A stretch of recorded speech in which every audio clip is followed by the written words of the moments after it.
রব্বানা লাকাল হামদ। সবাই বলুন রব্বানা লাকাল হামদ হামদান কাসীরান তাইয়িবান মুবারাকান ফীহি। কোরআনে কারীম এই পৃথিবীর মানুষের জন্য, এই পৃথিবীর মানব গোষ্ঠীর জন্য সর্বশ্রেষ্ঠ নিয়ামত। আপনারা জানেন তদানীন্তন আরব সমাজ, যেই সমাজে চুরি ডাকাতি জেনা ব্যভিচার হত্যা ধর্ষণে লিপ্ত ছিল গোটা সমাজ, এক কথায় মানুষ সদাচরণ, সত্য কথা বলা, পরের উপকার করা, মানুষের খেদমত করা ইত্যাদি সম্পর্কে কোনো জ্ঞান ছিল না। একটা অসভ্য এবং বর্বর জাতি, যারা দেশ চালাচ্ছিল, সমাজ চালাচ্ছিল, যারা অর্থনৈতিক দিক থেকে সুদভিত্তিক অর্থনীতিতে বিশ্বাসী ছিল, যারা ইবাদত করতে গিয়ে প্রতিমার পূজা করত, ধর্মের দিক থেকে ধর্মনিরপেক্ষ এবং প্রতিমা পূজারী, এই ছিল তাদের আচরণ।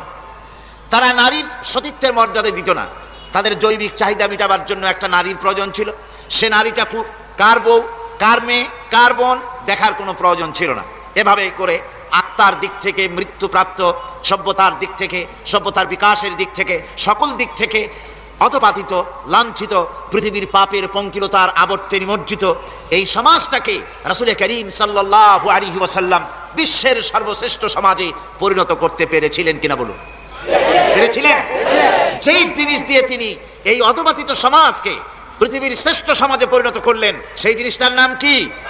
কোন সে জাদুর জীবন কাঠি, কোন সে জাদুর সংস্পর্শ, কোন সে পরশ পাথরের স্পর্শে সেই মৃত্যুপ্রায় জাতি গোটা পৃথিবীর মধ্যে শ্রেষ্ঠ জাতিতে পরিণত হয়ে গেলেন। যারা ছিল চোর, তারা হয়ে গেল মানুষের সম্পদের আমানতদার। যারা ছিলেন নারীর সতীত্বের জাম, তারা হয়ে গেলেন নারীর সতীত্বের পাহারাদার। যারা মানুষকে শোষণ করে যারা খেত, তারা হয়ে গেলেন তাদের সঞ্চিত ধনরাশি উন্মুক্ত হস্তে বিতরণ করে দিতে লাগলেন জনসাধারণের জন্য। এই যে আমূল পরিবর্তন হয়ে গেল, মানবিকতার হলো, সভ্যতার হলো, মানুষের আদর্শের হলো, চরিত্রের এই যে চরম বিকাশ লাভ করলো, এই জীবন কাঠি, এই পরশ পাথর কোনটি ছিল বলুন? বিশ্বকবি, কবি সম্রাট আল্লামা ইকবাল রহমতুল্লাহ আলাইহি তিনি বলছেন, উতর কর গারে হেরা সে সুয়ে কওম আয়া, উতর কর গারে হেরা সে সুয়ে কওম আয়া, और एक नुस्খায়ে কিমিয়া সাথ লায়া। হেরা পাহাড়ের গুহা থেকে, জবলে নূর থেকে নেমে এলেন বিশ্বনবী জনাবে মুহাম্মদ রাসূলুল্লাহ সাল্লাল্লাহু আলাইহি ওয়াসাল্লাম। সাথে নিয়ে এলেন কিমিয়া, নুসখায়ে কিমিয়া, একটা পরশ পাথর। পরশ পাথরের খাসিয়াত হচ্ছে এর সঙ্গে লোহার টাচ লাগলে, লোহার সংস্পর্শে এলে লোহা কি হয়ে যায়? সোনা হয়ে যায়। লোহা কি হয়? সোনা হয়ে যায়। কোরআন হলো পরশ পাথর। কোরআন কি? পরশ পাথর। এই পরশ পাথরের টাচ লেগে গেল লোহা নামক ওমরের গায়ে। হযরত ওমর জাহেল ছিলেন, রাসূলকে হত্যা করতে এলেন, লৌহ খণ্ডের মতো, পাথরের টুকরার মতো, নির্জীব এক পদার্থের মতো ছিলেন। এই কোরআনের, এই কিমিয়ার, এই পরশ পাথরের, এই জাদুর জীবন কাঠির ছোঁয়া লেগে হযরত ওমর তিনি হয়ে গেলেন বিশ্বের শ্রেষ্ঠ মানুষ। রাসূলুল্লাহ বললেন, আমার পরে কেউ নবী হবে না, নবী যদি কেউ হতো আল্লাহ পাক অবশ্যই ওমরকে নবী বানিয়ে দিতেন। কোরআন এভাবে করে একটা সমাজকে কোথা থেকে কোথায় নিয়ে গেলেন, সুবহানাল্লাহি ওয়া বিহামদিহি। কোথা থেকে কোথায় নিয়ে গেছে কোরআন এই সমাজকে। সুতরাং সেই কোরআন, যে কোরআন দিয়ে রাসূল করিম সাল্লাল্লাহু আলাইহি ওয়াসাল্লাম মৃত্যুপ্রায় জাতিকে জীবন দান করলেন, সেই কোরআন আছে আমাদের কাছে। কাদের কাছে আছে? মুসলমানদের কাছে এই কোরআন আছে। সেই জন্য পৃথিবীর মধ্যে শ্রেষ্ঠ সৌভাগ্যবান জাতি কোনটি? চিল্লায় বলুন, সৌভাগ্যবান জাতি কোনটি? আবার আমি যদি প্রশ্ন করি, এই পৃথিবীতে সবচাইতে হতভাগ্য জাতি কোনটি? কি জবাব দিবেন? হতভাগ্য জাতি কারা?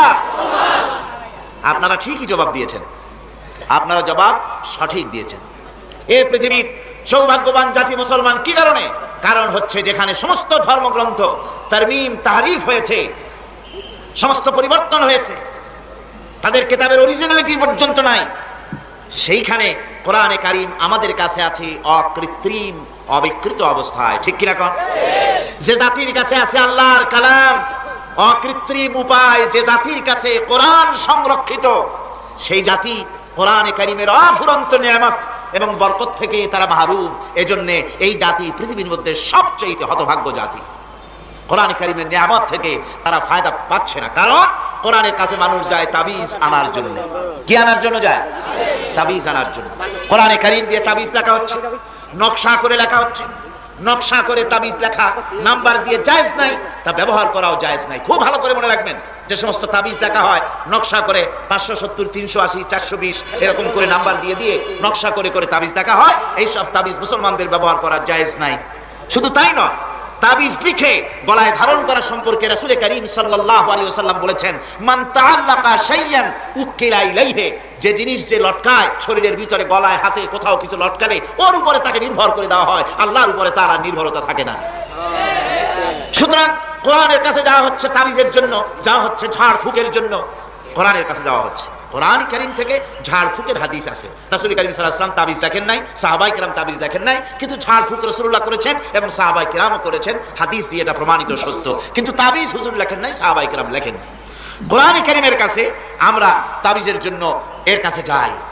কোরআন কারীম, আমি বলে থাকি, মেয়েকে বিবাহ দেওয়া হলো, তারপরে এই কোরআন শরীফকে সুন্দর করে কাপড় দিয়ে জড়ায়া তারপরে মেয়ের গাড়ির মধ্যে, নববধূর গাড়ির মধ্যে কোরআন শরীফ ঢুকায় দেওয়া হলো। প্রশ্ন করা হয়, কোরআন শরীফ তো দিলেন, মেয়ে কি কোরআন পড়তে জানে? কয় না, কোরআন পড়তে জানে না, দিয়ে দিলাম, ঘরে নিয়ে শোকেসের মধ্যে রেখে দেবে, জেন ভূত তো আর আসবে না।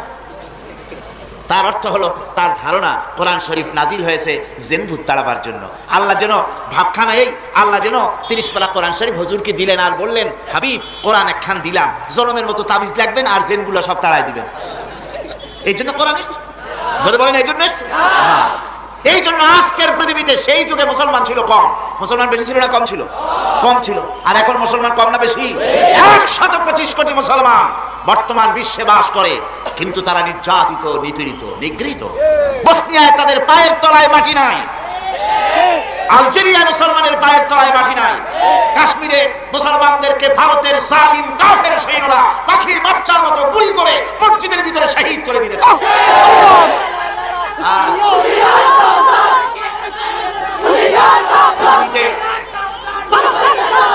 মুসলমানেরা আজকের পৃথিবীতে সংখ্যার দিক থেকে অসংখ্য, 120 কোটি পাথর এক জায়গায় করলে একটা পাহাড় হয়ে যেতে পারত। 120 কোটি বালু কোনো এক জায়গায় রাখলে পরে ছোট্ট একটা বিষের মতো হয়ে যেতে পারত। 120 কোটি লোহার টুকরা এক জায়গায় লাগলে তা বিরাট একটা লোহার পাহাড়ে পরিণত হয়ে যেতে পারত। কিন্তু 120 কোটি মুসলমান পৃথিবীতে বাস করছে। আজকে তাদের কাছে কোরআন নাই বলে, অর্থাৎ কোরআন আছে কিন্তু সেই কোরআনের ধারক বাহক হওয়া সত্ত্বেও কোরআনের অনুকরণ না করার কারণে আজকে তাদের অবস্থা কি হয়েছে? বিশ্বকবি কি সুন্দর করে বলেছেন। বিশ্বকবি কবি সম্রাট বলেন, ওয়া জামানা মে मुअज़्ज़ज़ थे मुसलमान होकर और तुम खार बने हो तारिके कुरआन होकर। সে যুগের মানুষেরা কোরআনকে ইজ্জত করে, মুসলমানেরা কোরআনকে অনুসরণ করে, কোরআনকে মেনে तमाम পৃথিবীর ভিতরে সম্মানী জাতি হিসেবে তারা পরিচিত হয়েছিল। আর আজকে তোমরা কোরআন ছেড়ে দিয়ে লাঞ্ছিত আর বঞ্চিত হয়ে যাচ্ছ। পৃথিবীতে তোমার কোনো দাম নাই, কোনো মূল্য নাই আজ।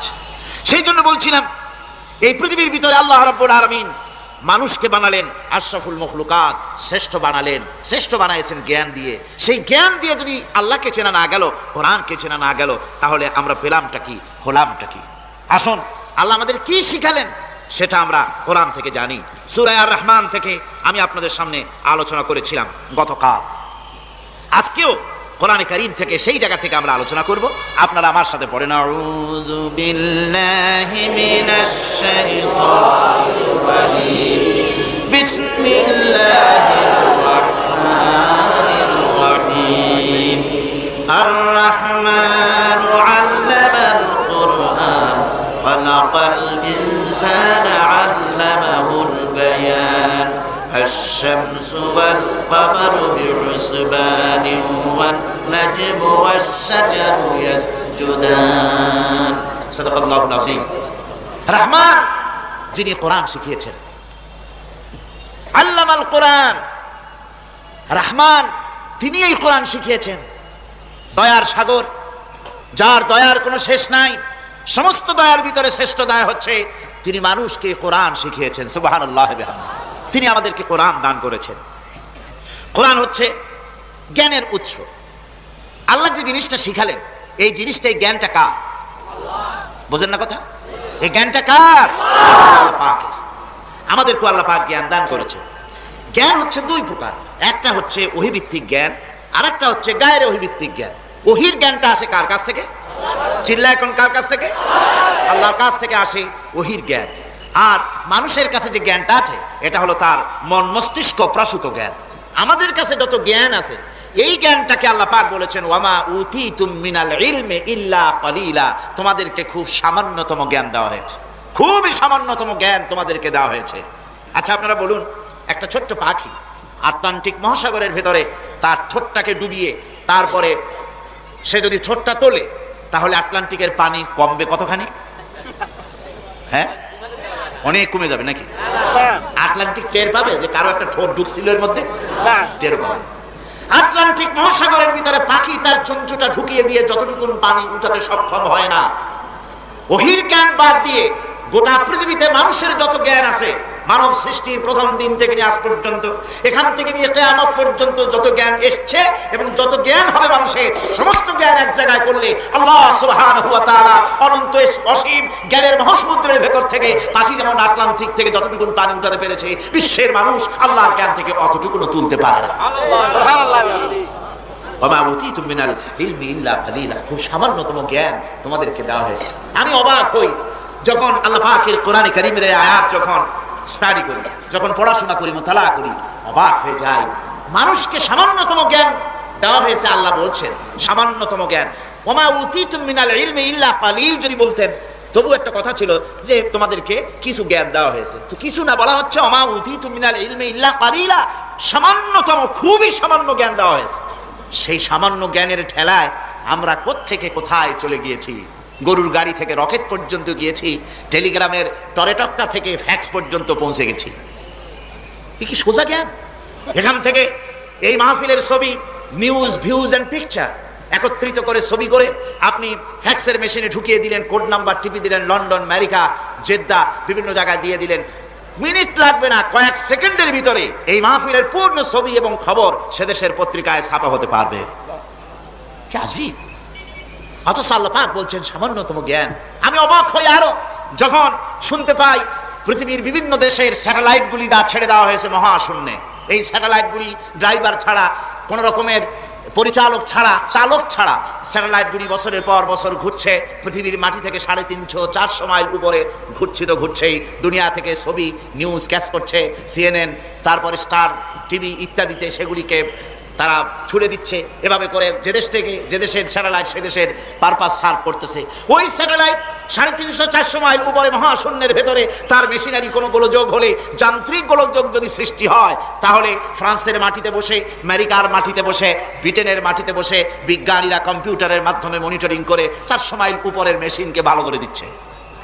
এরপর আল্লাহ রাব্বুল আলামিন বলছেন ওমা উতিতুম মিনাল ইলমি ইল্লা কালিলা, সামান্যতম জ্ঞান দেওয়া হয়েছে। এই যদি হয় সামান্যতম জ্ঞান, তাহলে আল্লাহ সুবহানাহু ওয়া তাআলার জ্ঞান কত কত বেশি। সুবহানাল্লাহ, আল্লাহু আকবার। কত বড় জ্ঞানের মালিক, সুবহানাল্লাহি ওয়া বিহামদিহি। সেই মহান আল্লাহ পাকের পক্ষ থেকে এসেছে কোরআন। কার পক্ষ থেকে? আল্লাহর পক্ষ থেকে। قد جاءكم من الله نور وكتاب مبين। আল্লাহ রাব্বুল আলামিন বলেন আমি আল্লাহর পক্ষ থেকে তোমাদের জন্য এসেছে আলো, তোমাদের জন্য এসেছে নূর, আর তোমাদেরকে আমি দিয়েছি একখানা কিতাব, স্পষ্ট কিতাব দিয়েছি। নূর দিলাম, আলো দিলাম। সে আলো হলেন জনাবে মুহাম্মদুর রাসূলুল্লাহ সাল্লাল্লাহু আলাইহি ওয়াসাল্লাম। আর আমি যে তোমাদেরকে কিতাব দিয়েছি সেই কিতাবের নাম কোরআনে কারীম। একখানা কিতাব দিলাম যার নাম কোরআন শরীফ। একখানা কিতাব দিলাম আর একটা আলো দিলাম তোমাদেরকে। আল্লাহ পাক বলছেন তিনি দয়াবান, রহমান, তিনি আমাদেরকে কোরআন শিখিয়েছেন। এই কোরআনের নাম কে রেখেছে? কে রেখেছে কোরআনের নাম? আল্লাহ। নাম শুধু কোরআনের নাম কোরআন নয়, শুধু কোরআনের নাম কোরআন, কোরআনের নাম ফুরকান, কোরআনের নাম হুদা, কোরআনের নাম শিফা, তানজিল, কোরআনের নাম কিতাব, কোরআনের নাম জিকির। অনেকগুলি নাম আল্লাহ নিজেই কোরআনের নাম রেখেছেন। কোরআন এর অর্থ হলো সর্বাধিক পঠিত, সর্বাধিক পঠিতব্য, বহুল পঠিত। কোরআন শরীফ নাজিল হওয়ার আগে এই নাম আল্লাহ পাক দিলেন। আর আজ দেখা গেল পৃথিবীর বুকে কোরআনের চাইতে বেশি পড়া হয়েছে এমন একটা বইয়ের নাম কর বলেন, এমন একখানা কিতাবের নাম বলেন যে কিতাবখানা কোরআনের চাইতে সবচাইতে বেশি পড়া হয়েছে এমন একটা কিতাবের নাম বলতে পারবেন? পারবেন না। কোরআন সর্বাধিক পঠিত কিতাব। আল্লাহ রাব্বুল আলামিন এই কিতাবকে অবতীর্ণ করেছেন। আলিফ লাম রা কিতাবুন আনজালনাহু ইলাইকা লিতুখরিজান নাসা মিনাজ যুলুমাতি ইলান নূর। আলিফ লাম রা, গোটা পৃথিবীর মানুষের মুখে আল্লাহ রাব্বুল আলামিন তালা লাগিয়ে দিয়েছেন, চ্যালেঞ্জ করেছেন, দুনিয়ার সব বোঝো। কত ভাষাবিদ পৃথিবীতে আছে, আরবি ভাষায় যারা পিএইচডি করেছে, ডিগ্রি করেছে, বড় বড় নাম যারা ভাষাবিদ, তারা বলো, তারা যদি সম্ভব হয় তাহলে তারা বলুক আলিফ লাম রা এর অর্থ কি।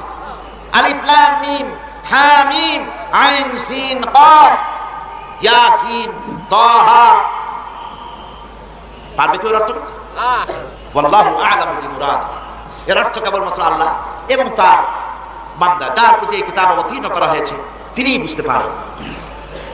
আল্লাহ পাক বলছেন কিতাবুন আনজালনাহু ইলাইকা, আমি আপনার প্রতি একখানা কিতাব অবতীর্ণ করেছি, লিতুখরিজান নাসা মিনাজ যুলুমাতি ইলান নূর, একখানা কিতাব দিয়েছি। সুবহানাল্লাহি ওয়া বিহামদিহি, এমন একখানা কিতাব দিলাম যেই কিতাবের সম্পূর্ণ কিতাবখানা 30 পারা কোরআন শরীফের কিতাব, যার প্রতিটি সূরা কিতাব, যার প্রতিটি আয়াত কিতাব, যার প্রতিটি শব্দ কিতাব, যার প্রতিটি অক্ষর কিতাব। এমন বিশাল কিতাব আল্লাহ রাব্বুল আলামিন আযীম কিতাব দান করলেন। আল্লাহ পাক বলেন এই জন্য দান করেছি যাতে করে আপনি মানব মণ্ডলীকে অন্ধকারের ভিতর থেকে আলোর দিকে নিয়ে আসতে পারেন। এই জন্যই এই কোরআন আমি আপনার প্রতি নাযিল করেছি। এই কোরআন আল্লাহ পাক নাযিল করলেন মুহাম্মদ সাল্লাল্লাহু আলাইহি ওয়াসাল্লামের উপরে, বিশ্ববাসীর জন্য কোরআন এলো। কোরআন যখন হুজুর তেলাওয়াত করলেন, কাফির বেঈমানেরা হুজুরকে বলল রাসূল কারীম পাগল হয়ে গেছেন, নইলে এমন মিলায় মিলায় বলেন কি করে হুজুরকে পাগল বলা হলো। রাসূলকে পাগল বলা হলে আঘাতটা লাগে গিয়ে কোথায়? আল্লাহর অস্তিত্বের উপর। আল্লাহর নবীকে পাগল বলা হলো, নবীজি কোনো জবাব দিলেন না। জবাব এলো আল্লাহর পক্ষ থেকে, রব্বুল আলামিন জবাব দিয়ে দিলেন ওয়া মা সাহিবুকুম বিমাজনুন, তোমাদের সাথী তিনি পাগল নন। কে পাগল তা অতি তাড়াতাড়ি প্রমাণিত হবে, তিনি পাগল নন। রাসূল কারীম সাল্লাল্লাহু আলাইহি ওয়াসাল্লাম তিনি তেলাওয়াত করেন আর তারা বলে পাগল। তার কাছে লোক ভিড়তে না পারে সেজন্য তারা ব্যবস্থা করে। রাসূল কারীম সাল্লাল্লাহু আলাইহি ওয়াসাল্লামের তেলাওয়াত শুনে শুনে মানুষ পাগল হয়ে তার দিকে অগ্রসর হয়। সুবহানাল্লাহ। কোরআন তো কোরআন। এই যে আমাদের সামনে মালয়েশিয়ার একজন সম্মানিত কারি তেলাওয়াত করলেন, কেমন লাগলো? কেমন লাগলো? ভালো লাগলো। শুধু ভালো লাগলো? সুবহানাল্লাহ। সে কথা কি বলা যায় যে কত মজা লেগেছে? সুবহানাল্লাহ বিহামদিহি।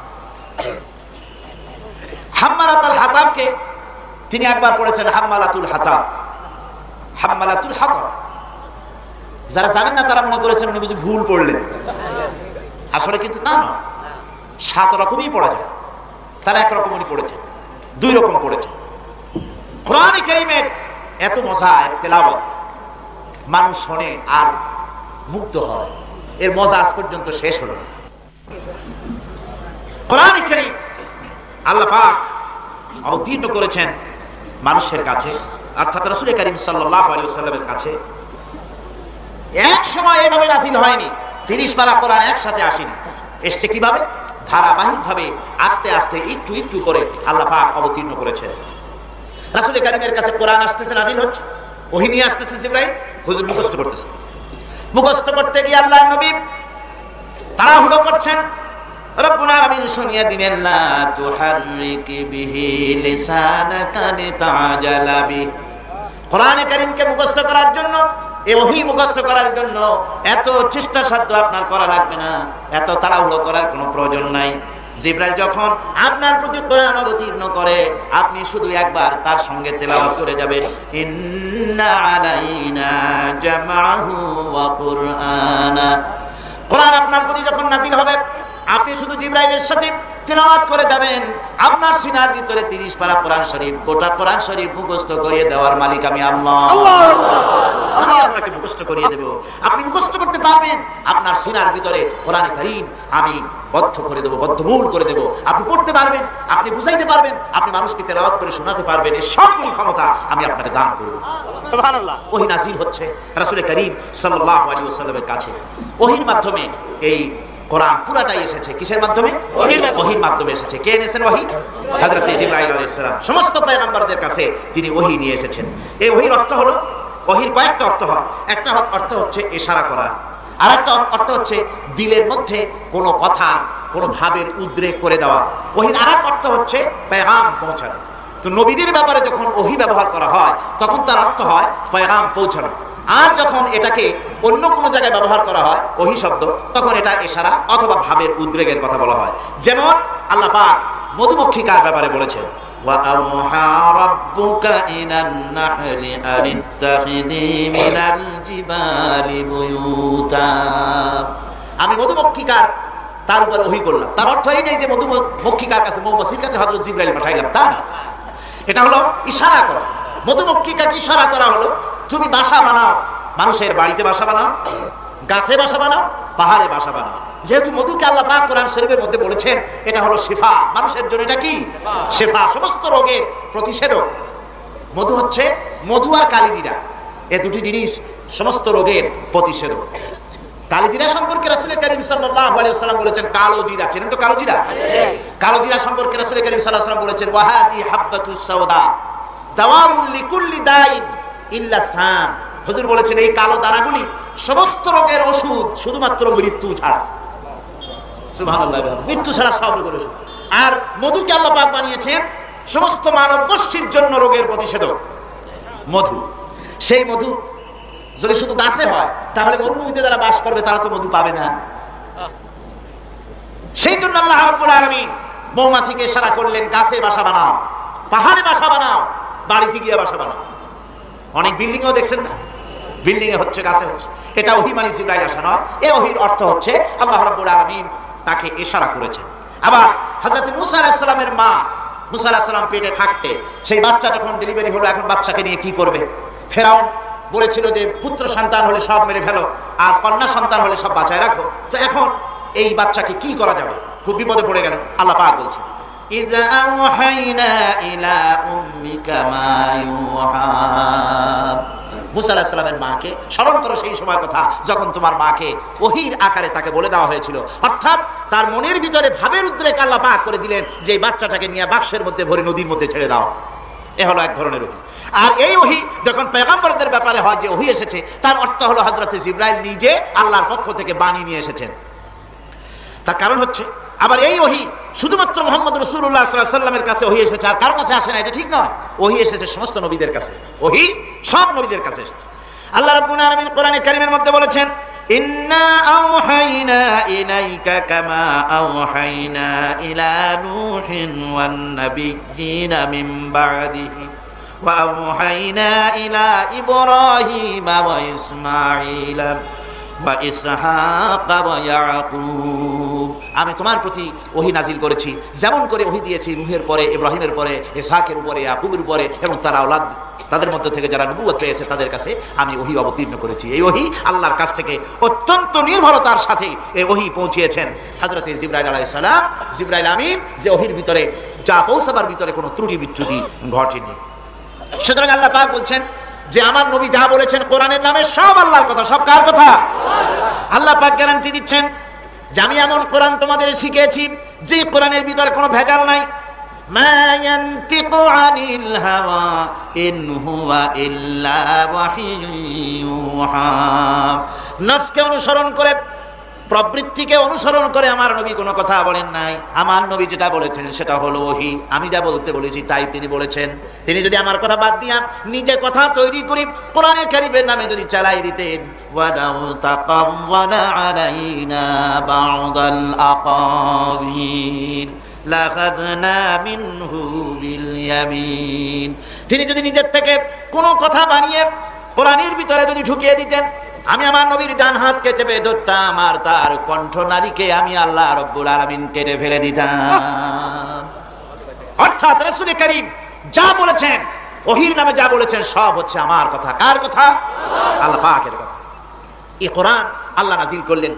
তিনি বললেন আর রহমান আল্লামাল কোরআন। রহমান, তিনি কোরআন শিক্ষা দিয়েছেন, এমন কোরআন যে কোরআনে কোনো ভুল নাই। জোরে কোন সুবহানাল্লাহ। দেখেন যত রকমের বই মানুষে লেখে, বাংলা, ইংরেজি, উর্দু, ফার্সি, যত রকমের ভাষায় হোক, যত বই লেখা হয়, বইয়ের ভূমিকায় গ্রন্থকার তিনি লেখেন এই বই লিখতে গিয়ে ভুল ভ্রান্তি হয়ে যেতে পারে, যদি কারো চোখে ধরা পড়ে জানিয়ে দিলে পরবর্তী সংস্করণে তা পরিশুদ্ধ করতে বাধ্য থাকিব। এরকম কথা বলে না? না, এরকম বলে যে আমি একখান বই লিখছি, এ বইয়ের মতো নির্ভুল বই আর কেউ লিখতে পারে নাই। এমন বাপের বেটা পৃথিবীতে জন্মাইছে কেউ? কেউ জন্মেছে? কেউ জন্মে। এবং বইয়ের সূচনায় কোন গ্রন্থকার নিজের প্রশংসা দিয়া বই শুরু করে না, বই শুরু করে নিজের দুর্বলতা দিয়ে। বই লিখতে গিয়ে ভুল হতে পারে, সাফার ভুল হতে পারে, আমার ভুল হতে পারে, এটা সবাই লেখে। এই একখানা কিতাব তাম পৃথিবীর বুকে অদ্বিতীয় কিতাব। এই কিতাবের রচয়িতা, এই গ্রন্থের অথার, এই মহাগ্রন্থের মালিক, তিনি এই গ্রন্থ শুরু করেছেন নিজের প্রশংসা দিয়া। জোরে বলেন সুবহানাল্লাহ। কোরআন কভার খোলা মাত্রই গ্রন্থকারের প্রশংসা শুরু হয়ে গেল, আলহামদুলিল্লাহি রাব্বিল আলামিন। পড়েন সবাই, আলহামদুলিল্লাহি রাব্বিল আলামিন। সমস্ত প্রশংসা, যাবতীয় প্রশংসা আল্লাহ সুবহানাহু ওয়া তাআলা, যিনি तमाम বিশ্বজাহানের যিনি স্রষ্টা, সুতরাং তার প্রশংসা দিয়ে শুরু হলো। বইয়ের অথার যিনি, কিতাবের অথার যিনি, গ্রন্থের মালিক যিনি, তার নিজের প্রশংসা দিয়ে বই শুরু হয়ে গেল। সামনে এগোলে এবার কিতাব সম্পর্কে চিন্তা আসতে পারে, ভুল টুল আছে নাকি? কিতাব খোলা মাত্রই প্রশংসার পরে দেখতে পাবেন যালিকাল কিতাবু লা রাইবা ফীহি। এই কিতাবের ভিতরে, এই সেই কিতাব যার ভিতরে কোনো ভুল নাই, কোনো সন্দেহের অবকাশ নাই। বিরাট চ্যালেঞ্জ আল্লাহ পাক করেছেন। পৃথিবীতে আল্লাহকে অস্বীকার করেছে এমন বহু পাপিষ্ঠ নরাধম নরপশু মানুষ মানব সমাজে জন্মাইছে যারা আল্লাহকে অস্বীকার করেছে। আছে না? আছে না? কিন্তু এই কথা কেউ আজ বলেনি যে কোরআন শরীফ মানুষের তৈরি। একথা বলে কেউ প্রমাণ দিতে পারে না, একথা বলার সাহস কেউ রাখে না। তার কারণ কেউ যদি বলে যে কোরআন মানুষের তৈরি, তাহলে তাকে বলা হবে যে তাহলে মানুষের তৈরি যখন, তুমিও তো মানুষ, একখানা তৈরি করো। আজ পর্যন্ত এই চ্যালেঞ্জের মোকাবেলা কেউ করতে পারে না। আল্লাহ রাব্বুল আলামিন বলেন, আমি ইয়াকুলুনা ইফতারাহু কুল ফাতু বিসূরাতিন মিন মিসলি ওয়াদউ মান ইসতাতা'তুম মিন দুনিল্লাহি ইন কুনতুম সাদিকিন। ও নবী, ওরা কি কথা বলে যে কোরআন মানুষের বানানো? যদি তাই হয় আপনি বলুন যে তোমরা তোমাদের যত রকমের সাহায্যকারী আছে সমস্ত সাহায্যকারীদের সাথে নাও আর কোরআনের মত সূরার মতো করে সূরা বানাও।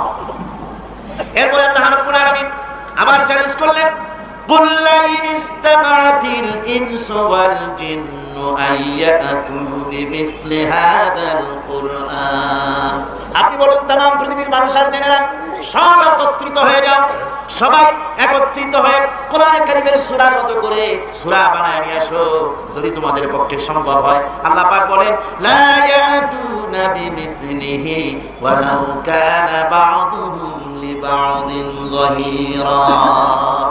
তোমরা যদি জেনেদের সাহায্যকারী মানুষ হও, মানুষের সাহায্যকারী জেনেরা হও, तमाम পৃথিবীর মানুষ আর জেন একত্রিত হয়ে প্রচেষ্টা চালালো আল্লাহর কোরআনের সূরার মতো করে একটা সূরা কেউ বানাতে পারবে না। পারবে? পেরেছে কেউ? আজ পর্যন্ত কেউ কোরআনে কারীমের সূরার মতো করে একটা সূরা কেউ এই পৃথিবীতে বানাতে পারেনি, কারো পক্ষে এটা সম্ভব হয়নি। বন্ধুগণ, আজ পৃথিবীর মুখে এই কোরআনে কারীমের সাথে চ্যালেঞ্জ করে সূরা বানাতে অনেকেই চেষ্টা করেছে, কিন্তু কেউ সক্ষম হয়নি। রাসূল কারীম সাল্লাল্লাহু আলাইহি ওয়াসাল্লামের যুগে মুসাইলামা কাযযাব কোরআন শরীফের মতো করে সূরা বানাতে চেষ্টা করেছে, ব্যর্থ হয়েছে। না পেরেছে? ব্যর্থ হয়েছে। মিথ্যা নবুয়তের দাবিদার সৃষ্টি হয়েছে, তারা চেষ্টা করেছে কোরআনের সূরার মতো করে সূরা বানাতে পারে না। তারপরে এই নবুয়তের দাবি করতে করতে শেষ পর্যায়ে পাঞ্জাবের গুরুদাসপুর জেলার অন্তর্গত কাদিয়ান নামক এলাকা, কি নাম ওটা? গোলাম মোহাম্মদ কাদিয়ানী নবুয়তের দাবি করলো এবং তারপরে ওহী হচ্ছে এই কথা সে বলেছে যে আমার কাছে ওহী আসে। জোরে করে নাউযুবিল্লাহ। এই পাপিষ্ঠ নরাধম নিকৃষ্ট কাফির তার বইয়ের মধ্যে লিখেছে, আমি স্বপ্নে দেখলাম আল্লাহ আমার সামনে এসে হাজির এবং তিনি একটা পুরুষের সূরত ধরে আমার সামনে এসে হাজির হয়েছে। আর স্বপ্নের ভিতরে আমি দেখলাম আমি একটা নারী, আল্লাহ পুরুষের আকার ধারণ করে আমি নারীর আকারে ছিলাম, তিনি আমাকে স্বামী স্ত্রীর মতো আমাকে ব্যবহার করলেন।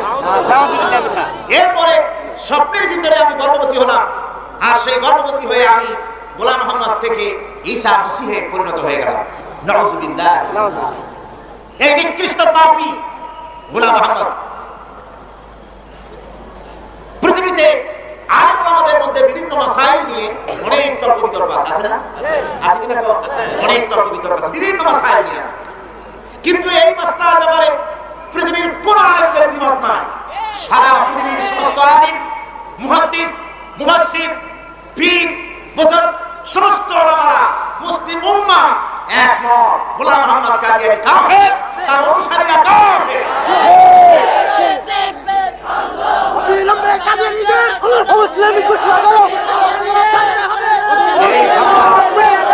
বিশ্বব্যাপী এই পয়েন্টের সব ঐক্যবদ্ধ থাকা সত্ত্বেও দুনিয়ার বিভিন্ন Muslim country, Saudi Arabia, Kuwait, Qatar, United Arab Emirates, Pakistan, Iran সহ পৃথিবীর অন্তত 18টি দেশ, 18টি মুসলিম দেশ কাদিয়ানীদেরকে অমুসলিম মাইনরিটি হিসেবে ঘোষণা করেছে।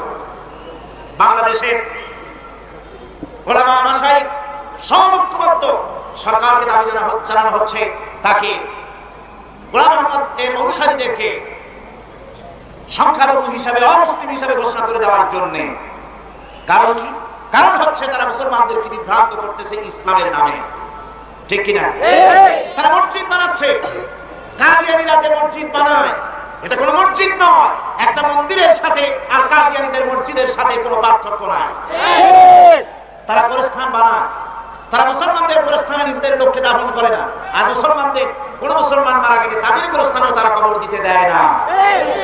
তারা তাফসীরে লিখেছে বিকৃত, তারা গোলাম মোহাম্মদকে তারা নবী মনে করে। যদি তারা না হবে তাহলে নিজেদের পরিচয় আহমদিয়া দেয় কেন? আমরা তো নিজেদের পরিচয় মুহাম্মাদিয়া দেই না। আমাদের পরিচয় গোটা দুনিয়ার সমস্ত মুসলমানের পরিচয় মুসলমান। মুসলমানের পরিচয় কি?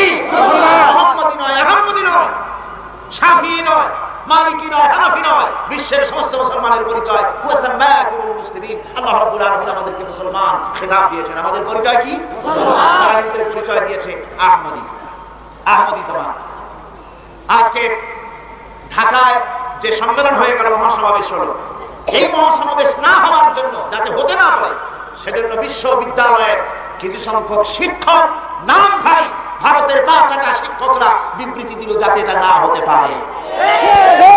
এই শিক্ষকগুলি হচ্ছে সব ঘাদানি কোম্পানি।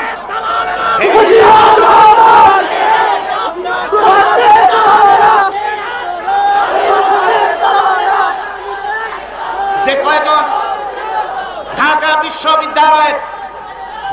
বিশ্ববিদ্যালয়ের যে কয়জন শিক্ষক এই সমাবেশের বিরুদ্ধে বিবৃতি দিয়েছেন এবং যে কয়জন বুদ্ধিজীবী বিবৃতি দিয়েছেন এই সমাবেশের বিরুদ্ধে, এই সবগুলি ঘাদানি কোম্পানির সদস্য। সুতরাং এটা স্পষ্ট যে ঘাদানি আর কাদিয়ানি কোনো পার্থক্য না। যেটা ঘাদানি ওটাই কাদিয়ানি, যেটা কাদিয়ানি সেটাই।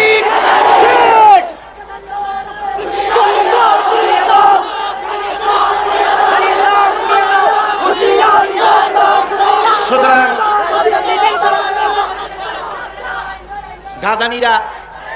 গাদানিরা অতি তাড়াতাড়ি তাদের নাদানিটা বুঝতে পারবে। আজকে লক্ষ্য করুন কাদিয়ানিরা কারা, একবার লক্ষ্য করুন। একদিকে গোটা বাংলাদেশ যখন এক হয়ে গিয়েছে কাদিয়ানিদের বিরুদ্ধে, এক হয়েছে না সব? এক হয়েছে কিনা? এক হয়েছে সব। এদের বিরুদ্ধে আন্দোলন তুঙ্গে তুলে দিয়েছিলেন বিশ্বের 20 শতকের শ্রেষ্ঠ মুজাদ্দিদ আল্লামা আল উস্তাদ সৈয়দ আবুল আলা মওদুদি রাহিমাহুল্লাহ, নাওয়ারাল্লাহু মারকাদাহু ওয়া জাআলাল জান্নাতা মাসওয়াহু।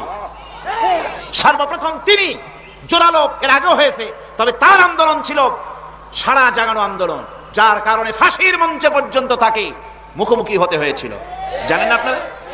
সেখান থেকে নিয়ে গোটা পৃথিবীতে আন্দোলন ছড়িয়ে পড়েছে, সব ঐক্যবদ্ধ হয়েছে। বিশেষ করে আজ কাদিয়ানীদের বিরুদ্ধে গোটা মুসলিম সমাজ ঐক্যবদ্ধ হয়ে গিয়েছে। এখন পৃথিবীর মানুষকে ডাইভার্ট করার জন্য, তাদের চিন্তার মধ্যে পরিবর্তন আনবার জন্য আজকের পত্রিকায় দেখুন, আজকের কাগজে আজাদি, দৈনিক আজাদি এবং ভারতের টাকায় পরিচালিত, ভারতের রয়ের টাকায় পরিচালিত আজকের কাগজ ঢাকা থেকে প্রকাশিত। আরো কয়েকটি কাগজে আমি দেখেছি একটা অ্যাড এসেছে, একটা প্রচার এসেছে সেই প্রচার হচ্ছে ডিশ অ্যান্টিনার মাধ্যমে। লন্ডন থেকে মুসলিম টিভি নামে আহমদিয়া জামাতের ছবি প্রদর্শিত হবে। এই অ্যাডভার্টাইজ দৈনিক আজাদী, পূর্বকণ এবং আজকের পত্রিকা সহ কয়েকটি পত্রিকায় এসেছে। এই পত্রিকাগুলিতে যে বিজ্ঞাপন এলো তাতে দেখা গেল ডিশ অ্যান্টিনার মাধ্যমে জানুয়ারি মাস থেকে তারা এটা প্রচার করবে আহমদি জামাতের। তারা মুসলমানদেরকে ইসলাম শিখাবে, গোলাম মোহাম্মদ কাদিয়ানির কথাগুলি মানুষকে গেলাবে। তাহলে এটা কোত্থেকে হচ্ছে? লন্ডন থেকে। কোন জায়গা থেকে? লন্ডনে। আপনি লন্ডনে যাইয়া জন মেজরকে বলেন আমরা কোরআন শরীফ থেকে প্রতিদিন 5 মিনিট কথা বলবো, কোরআন শরীফ আলোচনা করব, তাফসীর করব, আপনি স্টার টিভির মাধ্যমে, CNN এর মাধ্যমে একটা কিছু সুযোগ সুবিধা আমাদের করে দেন। দেবে? দেবে? কোন গ্রেট ব্রিটেন, যে ব্রিটেনের প্রধানমন্ত্রী জন মেজর নিতান্ত নির্লজ্জের মতো বলেছেন ইউরোপ মহাদেশের ভিতরে কোন মুসলমান শক্তি মাথা উঁচু করে দাঁড়াবে আমরা তা বরদাস্ত করব না, বসনিয়াকে ভেঙে চুরে টুকরা টুকরা করে দাও।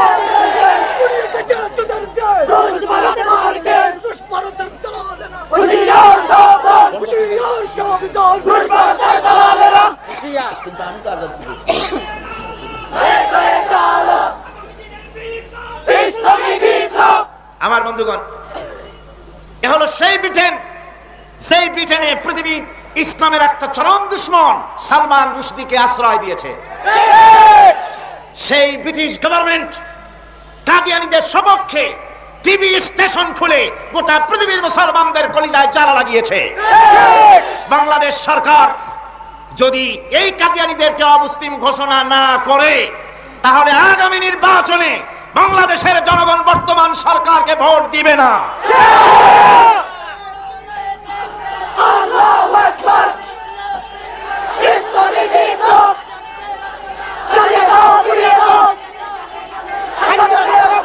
আমার বন্ধুগণ, আমাদের মনে রাখতে হবে ইসলামের যত দুশ্মন আছে তার মধ্যে ইহুদি, খ্রিস্টান, কাদিয়ানি মুসলমানদের চরম দুশ্মন। এদের কোন মর্জি, এদের কাউকে সালাম দিবেন না, এদের সালাম গ্রহণ করবেন না। কোরআনের দৃষ্টিতে, হাদিসের দৃষ্টিতে তারা জাহান্নামী, তারা কাফের, তারা কাফের। কাদিয়ানীরা কি জোরে বলেন? আরো জোরে বলুন, তারা কি? কাফেরদের সাথে বিএনপি সরকারের এত মহব্বত কেন আমার বুঝে আসতেছে না। এই মহব্বতটা কেন ঘটলো? সারা আলেম সমাজ, গোটা দেশবাসী তাদেরকে অমুসলিম ঘোষণা করতে বলা হচ্ছে, অথচ সরকার করছেন না। তাহলে বোঝা যাচ্ছে সরকার যারা চালান তাদের ভেতরেও এই ঘাদানি কাদিয়ানি রয়ে গেছে। আমার বন্ধুগণ, কোরআনে কারীমের বিরুদ্ধে, ইসলামের বিরুদ্ধে, নবীর বিরুদ্ধে ষড়যন্ত্র নতুন কিছু নয়, কিন্তু এই ষড়যন্ত্র করে কেউ আসল জিনিসের কোনো ক্ষতি সাধন করতে পারেনি, বিভ্রান্ত করতে পেরেছে, ক্ষতি করতে পারেনি। কোরআনের মতো করে একটি আয়াত, একটি সূরা পৃথিবীর আজ পর্যন্ত কেউ তৈরি করতে পারে নাই। আল্লাহ রাব্বুল আলামিন আবার চ্যালেঞ্জ করেন, ইন কুনতুম ফি রাইবিম মিম্মা নাযালনা আলা আবদিনা ফাতু বিসূরাতিন মিন মিসলি ওয়াদউ শুহাদাআকুম মিন দুনিল্লাহি ইন কুনতুম সাদিকিন।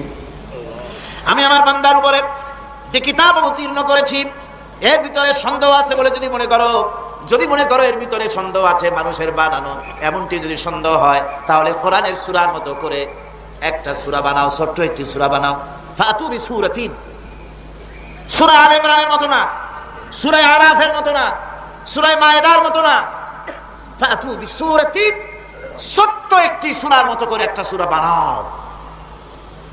কিয়ামত হয়ে যাবে, মানুষ কোরআনে কারীমের মতো একটি ছোট্ট সূরা বানাইতে পারবে না। সুবহানাল্লাহ।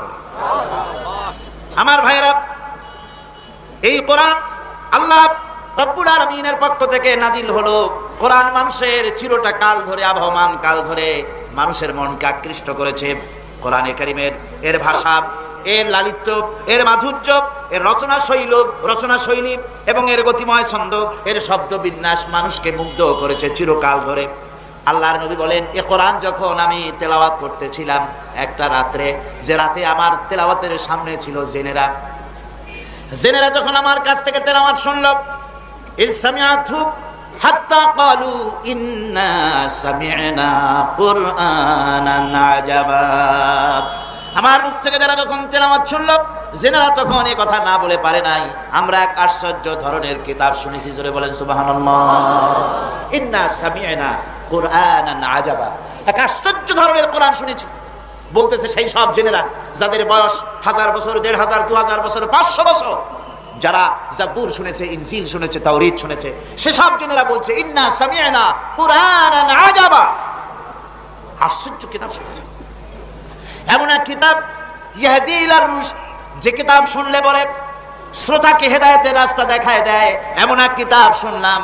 আর এই কিতাব শোনা মাত্র ফামান্না বে, কোরআন শুনলাম আর ঈমান আনলাম। নবীজি বলেন জেনেরা আমার মুখে তেলাওয়াত শুনে পড়ে নিল লা ইলাহা ইল্লাল্লাহু মুহাম্মাদুর রাসূলুল্লাহ। জোরে পড়েন লা ইলাহা ইল্লাল্লাহ, লা ইলাহা ইল্লাল্লাহ। জোরে পড়েন লা ইলাহা ইল্লাল্লাহ, লা ইলাহা ইল্লাল্লাহ, লা ইলাহা ইল্লাল্লাহ, লা ইলাহা ইল্লাল্লাহ, লা ইলাহা ইল্লাল্লাহ, লা ইলাহা ইল্লাল্লাহ মুহাম্মাদুর রাসূলুল্লাহ। রাসূল কারীম সাল্লাল্লাহু আলাইহি ওয়াসাল্লাম বললেন এই কোরআন এমন এক কোরআন মান ক্বালা বিহি সাদাকা, এই কোরআন শরীফ থেকে যে কথা বলে সেই সত্য কথা বলে। কোরআন থেকে যে কথা বলে সে কি বলে? তার কারণ কোরআন এসেছে কার কাছ থেকে? ওয়া মান আসদাকু মিনাল্লাহি কিলা, আমি আল্লাহর চাইতে সত্যবাদী আর কে হতে পারে? আল্লাহর নবী বলেন কোরআন থেকে যে কথা বলে সেই সত্য কথা বলে। আর ওয়ামান আমিলা বিহি উজরা, এই কোরআন যে আমল করবে তাকে পুরস্কার দেওয়া হবে, সে পুরস্কৃত হবে, দুনিয়ায় পুরস্কার পাবে, আখিরাতেও পুরস্কার পাবে। সুবহানাল্লাহ। ওয়ামান হাকামা বিহি আদালা, আর কোরআন থেকে যে বিচার ফয়সালা করবে সেই কেবলমাত্র সঠিক সুষ্ঠু বিচার কায়েম করবে, সোশ্যাল জাস্টিস সেই করতে পারবে, সুবিচার জাস্টিস কায়েম সেই করতে পারবে। ওয়ামান দাআ ইলাইহি হুদিয়া ইলা সিরাতিম মুস্তাকিম, আর কোরআন থেকে যে দাওয়াত দেয়, কোরআনের দিকে যে দাওয়াত দেয় সেই কেবলমাত্র সঠিক সহজ সরল রাস্তার দিকে দাওয়াত দেয়, যে দাওয়াত শুরু হয় পৃথিবীর মাটি থেকে আর শেষ হয় গিয়া জান্নাতুল ফেরদাউসে। এমন এক কিতাব, এমন এক কোরআন আল্লাহ পাক আমাদের কাছে দান করেছেন। আর রহমান আল্লামাল কোরআন, কোরআন তিনি রহমান আমাদের কোরআন শিখিয়েছেন, এমন কোরআন যার সংরক্ষণ পদ্ধতি অবিকল রয়ে গেছে। কোরআন যেভাবে নাজিল হয়েছিল সেইভাবেই আছে, না উল্টা পাল্টা হয়েছে? উল্টা পাল্টা হয়। কোরআনে কারীমে রব্বুল আলামিন বলেন উল্টা পাল্টা না হওয়ার কারণ শোনো, এই পৃথিবীর বুকে যত বই কিতাব আছে, যত ধর্ম পুস্তক আছে, সব পরিবর্তন হয়েছে, পরিবর্তন হয়েছে, তারমিম তাহরিফ হয়ে গেছে। বাইবেলের অবস্থা তো এমন, বাইবেল সম্পর্কে বর্তমানে বলা হচ্ছে ওর ভিতরে আল্লাহর একটা ওয়ার্ডও নাই। বর্তমান বাইবেলে আল্লাহর একটা বর্ণ নাই। এত উলট পালট সর্বনাশ হয়ে গিয়েছে। এখন তারা মুসলমানদেরকে গ্রহণযোগ্য করাবার জন্য দেখুন ষড়যন্ত্র একরকম না, হাজারো রকমের ষড়যন্ত্র। আমার বন্ধুগণ, সব ধর্মীয় পুস্তকগুলি যেখানে তারমিম তাহরিফ হয়ে গেল, কোরআনের কোনো পরিবর্তন আজও কি বলেন হয় নাই। ভবিষ্যতে হওয়ার সম্ভাবনা আছে নাকি? আল্লাহ রাব্বুল আলামিন বলেন হয় নাই কেন?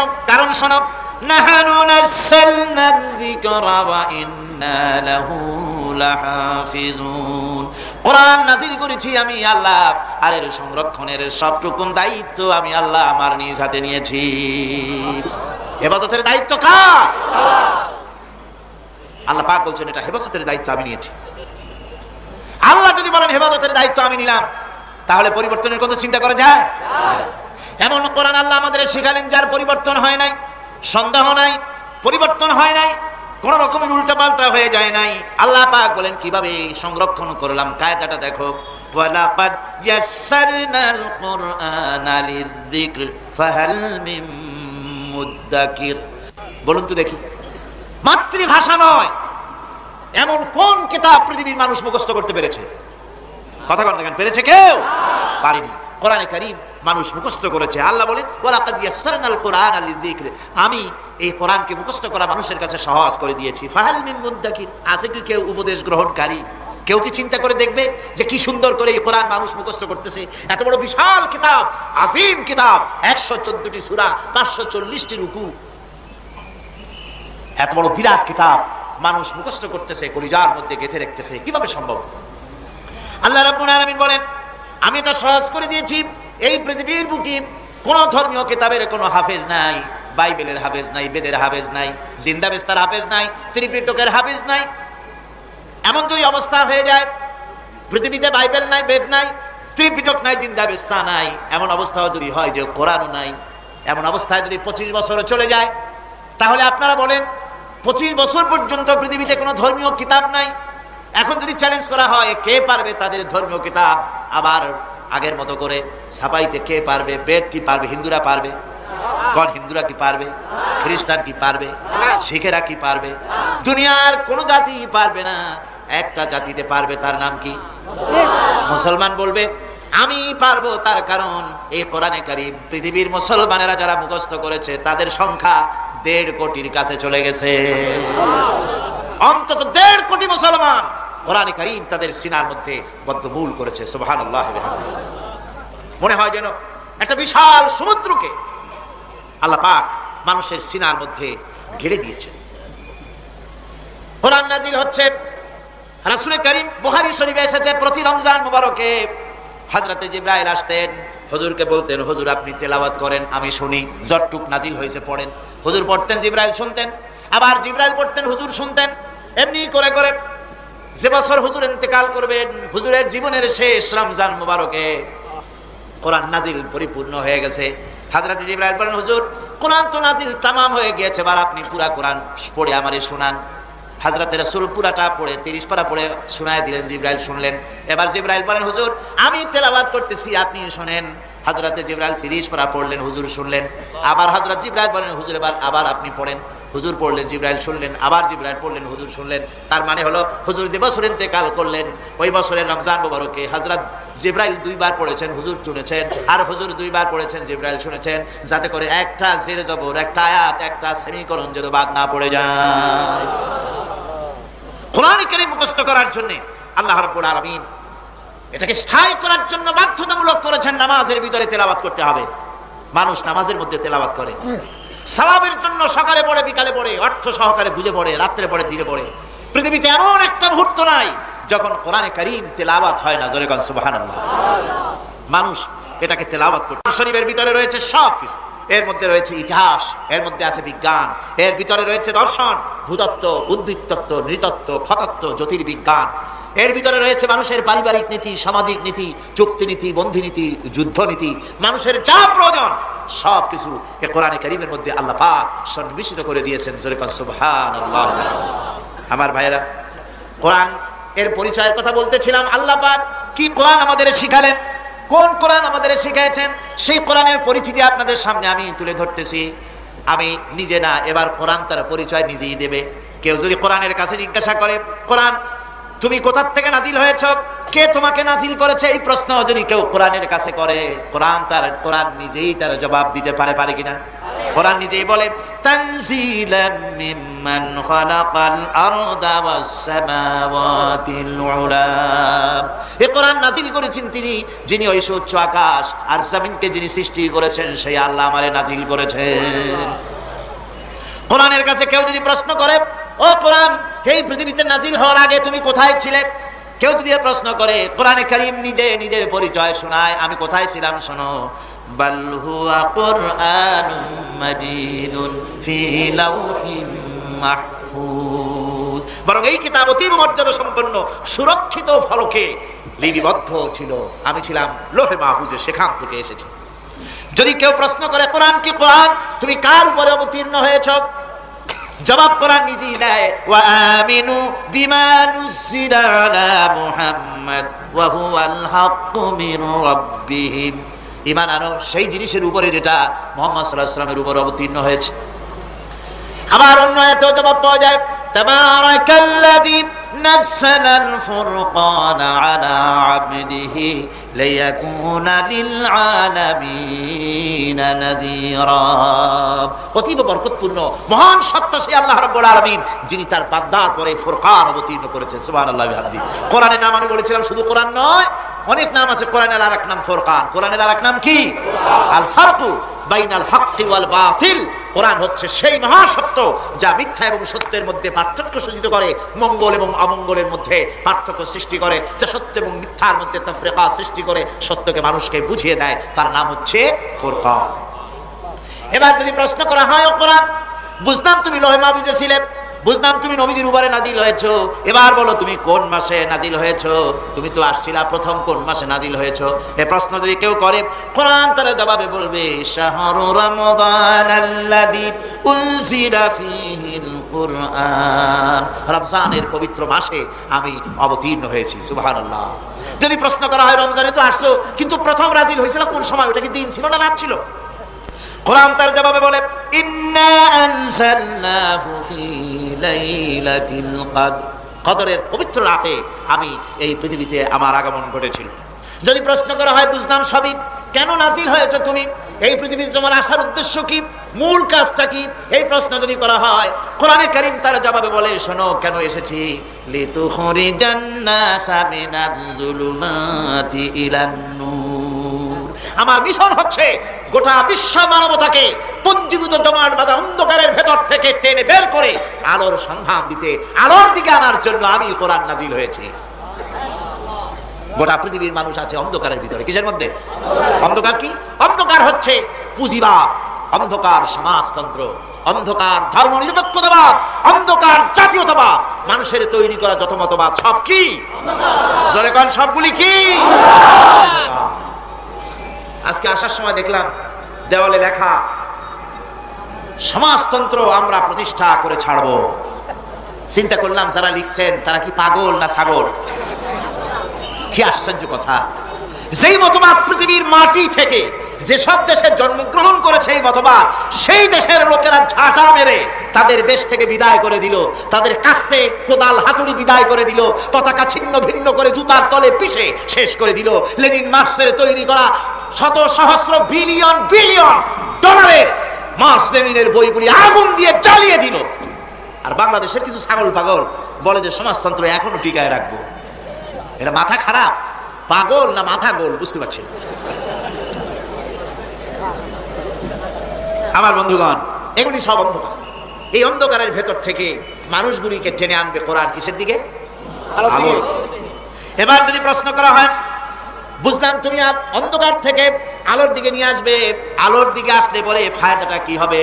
মূল ফায়দাটা বুঝায় দাও, আসল ফায়দা কি হবে তোমারে যদি মানি? কোরআন তার জবাব দেয়, নিজের পরিচয় নিজে তুলে ধরে, ফামান তাবিআ হুদায়া ফালা খাউফুন আলাইহিম ওয়ালা হুম ইয়াহজানুন। এই কোরআনকে যদি মেনে চলো, এই কোরআনের আইন যদি মানো, সমাজে মানো, ব্যক্তিতে মানো, পরিবারে মানে, রাষ্ট্রে মানো, জীবনের সব ক্ষেত্রে সমস্ত জায়গায় যদি এই কোরআনকে মেনে চলো, ফালা খাউফুন আলাইহিম, তাহলে তোমাদের কোনো ভয় থাকবে না, ওয়ালা হুম ইয়াহজানুন, কোনো চিন্তাও থাকবে না। কিসের ভয় থাকবে না? কোরআনের আইন মেনে যদি চলো সমাজে ও রাষ্ট্রে, চুরির ভয়, ডাকাতির ভয়, জেনার ভয়, হত্যার ভয়, সন্ত্রাসের ভয় কোনো ভয় থাকবে না। ওয়ালা হুম ইয়াহজানুন, চিন্তাও থাকবে না। খাওয়া পড়া, শিক্ষা, চিকিৎসা, বাসস্থান, এগুলির কোনো চিন্তা থাকবে না। কোরআনের সমাজে সব কিছুর গ্যারান্টি দেওয়া হবে, সবগুলি পেয়ে যাবে। এখন যদি আবার প্রশ্ন করা হয়, কোরআন বুঝলাম তোমারে মানলে পরে সব ফায়দা হবে, তাহলে এবার জবাব দাও, তোমার ভিতরে কি রাজনীতি আছে নাকি? আমি তো মানুষ, আমার রাজনীতি করা লাগে। Man is social animal. আমরা তো জঙ্গলের পশু নই, আমরা তো মানুষ। আমাদের সমাজ আছে, আমাদের পৌর নির্বাচন আছে, আমাদের জাতীয় নির্বাচন আছে, আমাদের কলকারখানা আছে, জমিন আছে, আমাদের রাজনীতি, অর্থনীতি, সমাজনীতি আছে, পারিবারিক নীতি আছে, অনেক নিয়ম মালা আছে, নিয়ম নীতি আছে। তোমারে মানলে তোমার ভিতরে কি ওগুলো আছে নাকি সে কথা বলো। কোরআন তার জবাবে বলে, ওয়ানাজ্জালনা আলাইকাল কিতাবা তিবয়ানান লিকুল্লি শাই ওয়া হুদান ওয়া রাহমাতান ওয়া বুশরা লিল মুসলিমিন। কোরআন জবাবে বলে, শুনে রাখো, শুধু অর্থনীতি সমাজনীতি নয়, শুধু রাজনীতি আর শিক্ষানীতি, যুদ্ধনীতি নয়, তোমার জীবনে যা কিছু দরকার, ইহকালে যা কিছু দরকার, পরকালে, সব কথাগুলি আল্লাহ রাব্বুল আলামিন আমি কোরআনের সিনার ভিতরে খুলে খুলে বর্ণনা করে দিয়েছেন। সব কথা এই কোরআনে কারীমের ভিতরে রয়েছে। তোমার এমন কোনো জিনিস নাই যা তুমি কোরআনে কারীমের মধ্যে পাবে না। তোমার সমস্ত প্রয়োজন আমার বুকের মধ্যে আল্লাহ দিয়ে দিয়েছেন। বিজ্ঞান আছে, দর্শন আছে, ইতিহাস আছে, সব আছে এর মধ্যে। তবে কোরআনের মধ্যে বিজ্ঞান আছে বলে আমি এটাকে বিজ্ঞানের কিতাব বলবো না। দর্শন আছে বলে দর্শনের কিতাব আমি বলবো না, রাজনীতি আছে বলে কোরআনকে আমি রাজনীতির কোনো কিতাব বলবো না। কোরআন তাহলে কি? কোরআন হচ্ছে অর্থনীতি, সমাজনীতি, রাজনীতি, পারিবারিক নীতি, মানুষের জীবনের যা কিছু প্রয়োজন সমস্ত নীতিমালার নীতি গ্রন্থের নাম হতেছে কোরআনে কারীম। সমস্ত নীতিমালার নীতি গ্রন্থ কোরআন। এখানে রয়েছে সব কিছুর উৎস, যেটা গ্রহণ করলে পরে মানুষ আরামে থাকতে পারবে। অমুসলিম নাগরিক বৃন্দ তাদের নাগরিক মর্যাদা পাবে। মুসলমান, কৃষক, নারী, চিকিৎসা, কৃষিবিদ, সাধারণ মানুষ, রং, বর্ণ, ভাষা নির্বিশেষে গোটা মানব সভ্যতা আরামে বাস করতে পারবে। পশু পাখিও আরামে থাকবে, গাছপালাও আরামে থাকবে, যেহেতু নির্দেশ হয়েছে বিনা প্রয়োজনে গাছের পাতাটিও ছিল না। ইসলামের সমাজ যদি চালু হয় গাছেরাও আরাম পাবে, পাহাড়ও আরাম পাবে। চট্টগ্রামের লোকেরা যেভাবে পাহাড় কাটা আরম্ভ করেছে এটা বড় দুঃখজনক। জুমলায় মোতারেজা একটা বলে দিলাম, অপ্রাসঙ্গিক হলেও জরুরি কথা। আপনারা পাহাড় কাটতেছেন না, আপনাদের নিজেদের পায়ে নিজেরা কুড়াল মারতেছেন। খবরদার পাহাড় কাটবেন না। আল্লাহর প্রকৃতির ভারসাম্য আপনারা নষ্ট করছেন বলে ওজোন স্তরে ফাটল ধরেছে। তা রিপেয়ার করার জন্য আজকে বিশ্বের সব বিজ্ঞানীরা হতাশ হয়ে গিয়েছে, পাগল হয়ে গেছে। কেমনে এই ওজোন স্তরের ফাটলকে রিপেয়ার করব? ওজোন স্তরটা কি? ওজোন স্তর হচ্ছে সুবহানাল্লাহ, আল্লাহর যে কত দয়া। সূর্য, সেই সূর্যের রয়েছে আলট্রা ভায়োলেট রে, যাকে বাংলায় বলা হয় অতি বেগুনি রশ্মি। যে রশ্মিটা সৃষ্টি জগতে যদি আসে আর তা যদি কোনো প্রাণীর শরীরকে টাচ করে, তাহলে সমস্ত প্রাণী ক্যান্সার হয়ে, এক্সিমা হয়ে, বিখাউস হয়ে, অ্যাজমা হয়ে সমস্ত প্রাণী মরে যাবে, কেউ বাঁচবে না। মারাত্মক রশ্মি। সেই রশ্মিটা যাতে সৃষ্টি জগৎকে টাচ করতে না পারে সেজন্য আল্লাহ পাক একটা ওজোন স্তর তৈরি করেছেন। ওখানে এসে ওটা বাধাপ্রাপ্ত হয়, পৃথিবীর মাটিতে আসে না। যা কিছু পৃথিবীর মানুষের জন্য, পৃথিবীর জন্য কল্যাণকর, সেগুলি সূর্য থেকে আসতে থাকে। সুবহানাল্লাহ বিহামদিহি। যেটা ক্ষতিকর সেটা আল্লাহ পাক আটকায় রাখেন। এখন সেই ওজোন স্তরে ফাটল ধরলো। কেমনে ফাটল ধরলো? ফাটল আপনি আমি ধরাইছি। আপনি বলবেন যেটা কেমন কথা, আমি তো ওইখানে যাই নাই, আমি ফাটল ধরাইলাম কেমনে? ওই যে সেই আপনার প্রাইমারি স্কুলে ভিজিট করতে গিয়েছিলেন ইন্সপেক্টর, তারপরে প্রাইমারি না হাই স্কুল ভিজিট করতে গেছে। যায়া জিজ্ঞেস করছে ছেলেরা কি পড়ছে? বলে ইতিহাস। ঠিক আছে, ইতিহাস থেকেই প্রশ্ন করব। বলো তো চীনের প্রাচীর কে ভেঙেছে? ছেলেরা জবাব দিচ্ছে না। তুমি বলো, তুমি বলো। কেউ বলছে না। বেঞ্চের কোণা যে ছেলেটি, সে বলছে সর্বনাশ। কেউ যখন স্বীকার করে না, এটা তো আমার মাথায় আসবে। সব শেষ ইন্সপেক্টর তাকে বলছে তুমি বলো তো কে ভেঙেছে চীনের প্রাচীর? কয় স্যার, গ্রামে আমার দুষ্টমির যথেষ্ট বদনাম আছে, কিন্তু চীনের প্রাচীর ভাঙার মতো দুষ্কর্ম আমি করি নাই। ইন্সপেক্টর খুব রেগে গেলেন, মাস্টারের দিকে তাকালেন। এই বুঝি আপনার ইতিহাস পড়ানো? মাস্টার ইন্সপেক্টরের বিরক্তি ভরা মুখ দেখে বলছেন স্যার রাগ করবেন না, এসব ছাত্র তো আমার, ওদের অবস্থা তো আমি জানি। আপনি আসছেন ঢাকা থেকে, আপনি জানবেন কি? আমি হলফ করে বলতে পারি আমার ক্লাসের কোনো ছাত্র চীনের প্রাচীর ভাঙে নাই। ইন্সপেক্টর রাগ হইয়া চলে গেছে হেডমাস্টারের রুমে, যায় বলছে যে আমি আপনার স্কুলের গ্রান্টকে আমি নাকচ করে দেবো, মঞ্জুরি আমি ক্যান্সেল করে দেবো। কেন? এই অবস্থা। হেডমাস্টার বলছে স্যার রাগ করবেন না, আপনার জন্য কিছু টাকা পয়সাও রাখছি হাদিয়া। বড় একটা চর্বিযুক্ত খাসিও দেওয়া করা হয়েছে, পুকুর থেকে রুই মাছ তোলা হয়েছে। তারপরেও আমার ছাত্ররা, টিচাররা বলার পরেও যদি আপনার সন্দেহ হয়ে থাকে যে আমার ছাত্ররাই ভাঙছে, তো ওই আপনি অসন্তুষ্ট হবেন না, রাগ করবেন না স্যার। ওই প্রাচীর ভাঙতে যা খরচ লাগে আমি কিছু খরচ দেবো, তো আপনি রাগ করেন না। এখন চিন্তা করেন, স্কুলের ছাত্র থেকে শুরু করে হেডমাস্টার পর্যন্ত জ্ঞানের বহর। তো বলতেছিলাম আপনি আমি ওজন স্তরে ফাটল ধরিয়েছি, তার অর্থ এই নয় যে আপনারা গিয়ে ওখানে কুড়াল মারিয়ে ওটারে ভাঙছেন। তাহলে ওটা কি হয়েছে? কোরআনে কারিমে রব্বুল আলামিন বলেন ওয়ামা আসাবাকুম মিন মুসিবাতিন ফাবিমা কাসাবাত আইদিকুম ওয়া ইয়াফু আন কাসীর। যত বিপদ তোমাদের উপর আরোপিত হয় সমস্ত বিপদ তোমাদের দুই হাতের কামাই করা। কে বলছেন? আল্লাহ পাক। ওজন স্তরে ফাটল ধরেছে, এটা বিপদ। বিশ্বের সমস্ত মানব সভ্যতা সৃষ্টি জগতের জন্য বিপদ। এই বিপদের জন্য দায়ী পৃথিবীর মানুষ। কি রকম? সেটা হচ্ছে গাড়ির পেছন থেকে যে কালো ধোঁয়া বের হয়, কল কারখানার চিমনি থেকে যে কালো ধোঁয়া বের হয়, এই কালো ধোঁয়াগুলি, তারপরে সমস্ত কেমিক্যাল উইপেন সেগুলি যে টেস্ট করা হয়, তার রিয়াকশন, ইত্যাদি এই কালো ধোঁয়া এবং সমস্ত মারণাস্ত্রগুলি এক্সপেরিমেন্ট করার সমস্ত এই রিয়াকশনগুলি সবগুলি গিয়ে ওই ওজোন স্তরে ফাটল ধরিয়ে দিয়েছে। আস্তে করে পাতলা হয়ে এটা ফেটে গিয়েছে, অতি বেগুনি রশ্মি আসা শুরু করেছে। এটাকে বন্ধ করার জন্য বিজ্ঞানীরা আজ মরিয়া হয়ে গিয়েছে। ইনশাআল্লাহ আল্লাহ পাক তার বিজ্ঞানীদের মানুষের মাথায় বুদ্ধি এনে দিবেন, রিপেয়ারও হয়ে যাবে ইনশাআল্লাহ। সবাই বলেন ইনশাআল্লাহ। তাহলে বললাম কেন এই কথাটা? এই জন্য বললাম যে কোরআনে কারীমের মধ্যে আল্লাহ রাব্বুল আলামিন সব কথা বলে দিয়েছেন, কোনো কথা বাদ রাখেন নাই।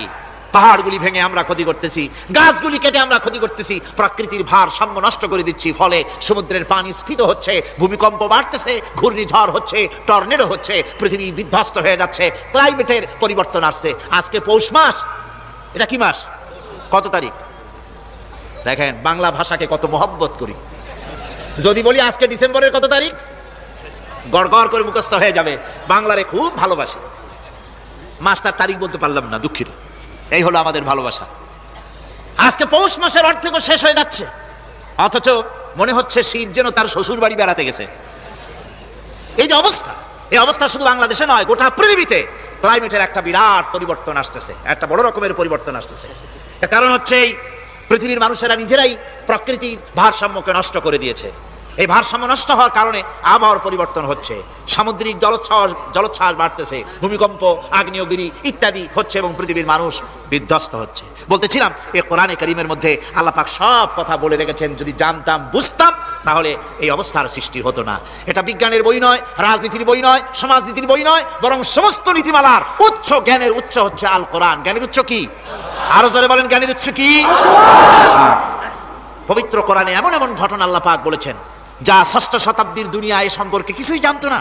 অবশ্য কিছু কিছু ঘটনা ইহুদিদের কিতাবে অতিরঞ্জিত আকারে এবং বিকৃত অবস্থায় এসেছে, কিন্তু কোরআনে কারীম দুনিয়ার মানুষকে আদম সৃষ্টি, নূহের বন্যা, তারপরে মুসা আলাইহিস সালাম ফেরাউনের ঘটনা, ইব্রাহিম আলাইহিস সালামের নমরুদের ঘটনা এবং ইউসুফ আলাইহিস সালামের কাহিনী সবগুলিকে সুন্দর করে কোরআন শরীফ উপস্থাপনা করেছে রাসূলের মাধ্যমে, যা পৃথিবীর ইতিহাসে কেউ জানতো না। সেগুলি আল্লাহ পাক জানাইছেন কিভাবে? কোরআনে কারীম বলছে, তিলকা মিন আম্বাইল গায়বি নূহিহা ইলাইকা মা কুনতা তা'লামুহা আনতা ওয়ালা কওমুকা মিন ক্বাবলি হাদা। এ হলো সব অজ্ঞাত ঘটনা। সমস্ত ঘটনাগুলি আল্লাহ পাক তার হাবিবকে শুনিয়ে বলে দিলেন, সব অজ্ঞাত ঘটনা যা তুমি জানতে না, তোমার কোনো জানা ছিল না, আমি ওহীর মাধ্যমে তোমাকে সব জানাইছি। ইউসুফ আলাইহিস সালামকে যখন তার ভাইয়েরা কুয়ার মধ্যে ফেলে দিতেছিল তখন তুমি উপস্থিত ছিলে না, এই ঘটনা ওহীর মাধ্যমে আমি জানালাম। মুসা আলাইহিস সালামকে যখন ফেরাউন দরিয়ার ভিতরে ফেলে দিল, সেই সময় তুমি সিনাই পর্বতের পাশে দাঁড়িয়ে সব দৃশ্য লক্ষ্য করনি, অথচ আমি ওহীর মাধ্যমে সব তোমাকে খুলে খুলে বলে দিয়েছি। আল্লাহ পাক সমস্ত ঘটনাগুলিকে বলে বলে কোরআন শরীফের মধ্যে সব সাজিয়ে দিলেন, বলে দিলেন।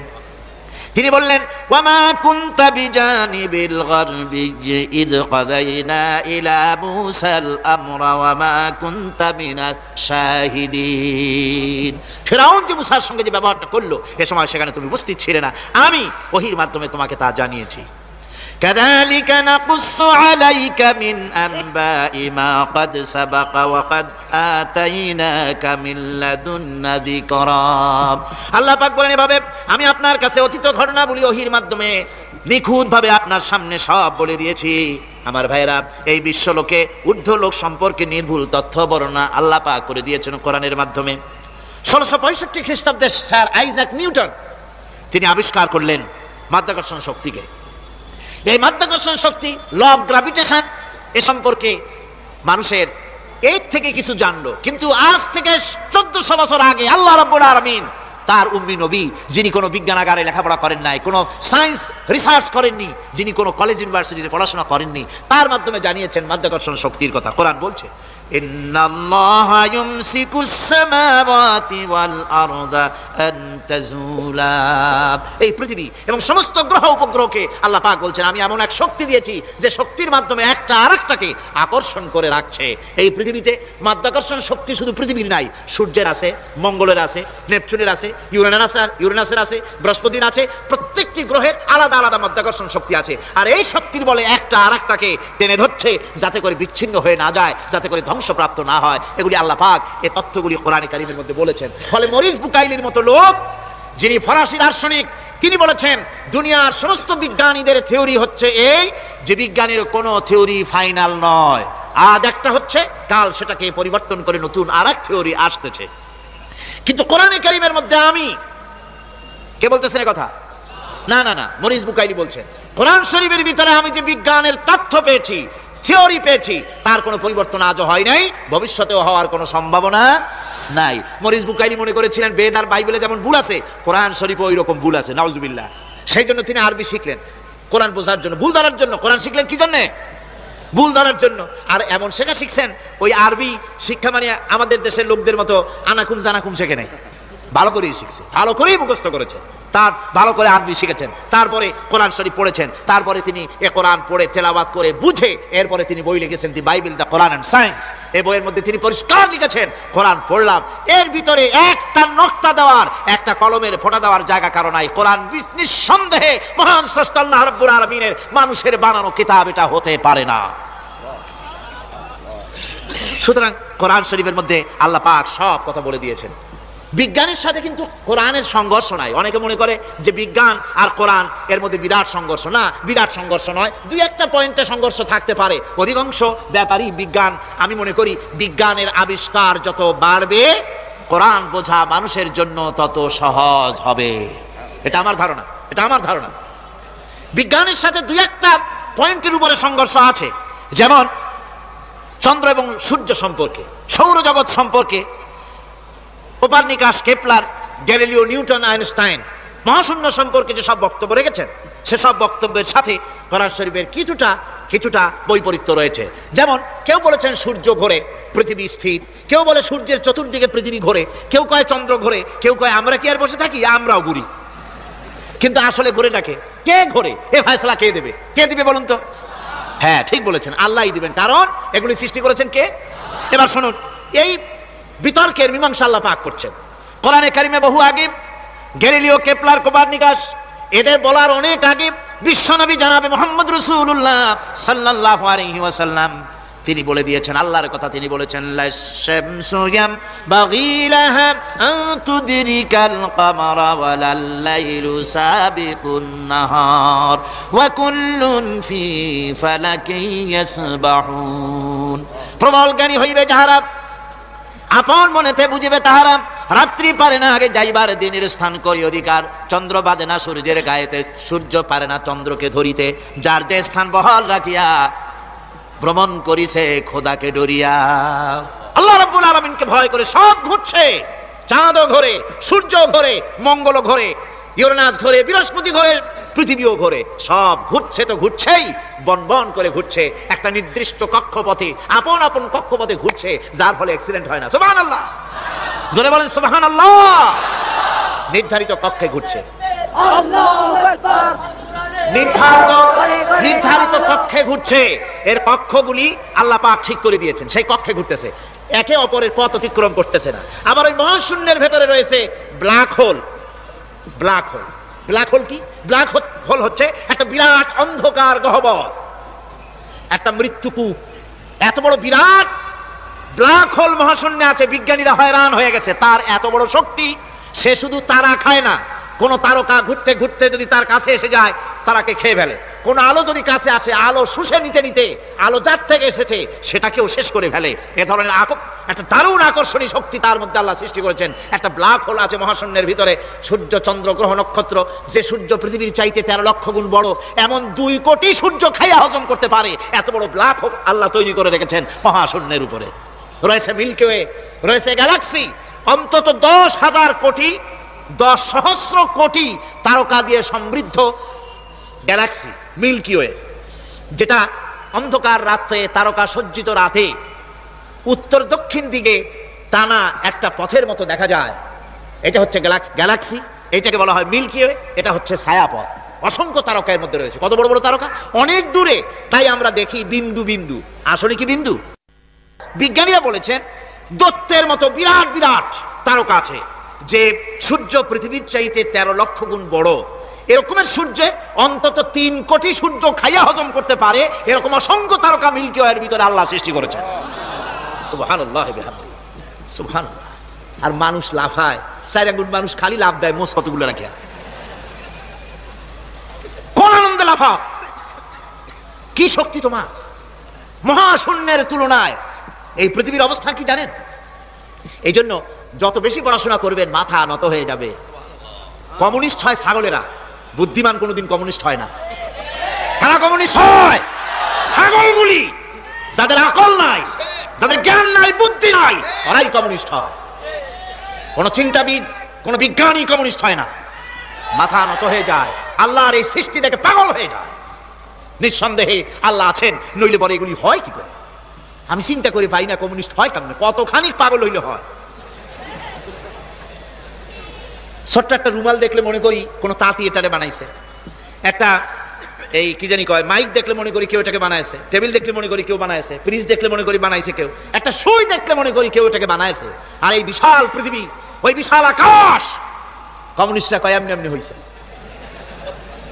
কয় বোতল খায় দৈনিক আল্লাহই জানে। আমার বন্ধুগণ, মাথা নত হয়ে আসবে চিন্তা করলে কি বিশাল সৃষ্টি আল্লাহ পাকের। মহাশূন্য গ্যালাক্সি মিল্কি ওয়ে, আল্লাহর ওই মহাশূন্যের তুলনায় পৃথিবীর অবস্থান একটা কলমের নিপে যতটুকু জায়গা নাই এর থেকে বেশি নয়। এই যদি হয় পৃথিবী, তাহলে সেই পৃথিবীর মানুষ আপনি আপনি কতটুকু? সলিমুদ্দি বসিরুদ্দি খালি লাফা।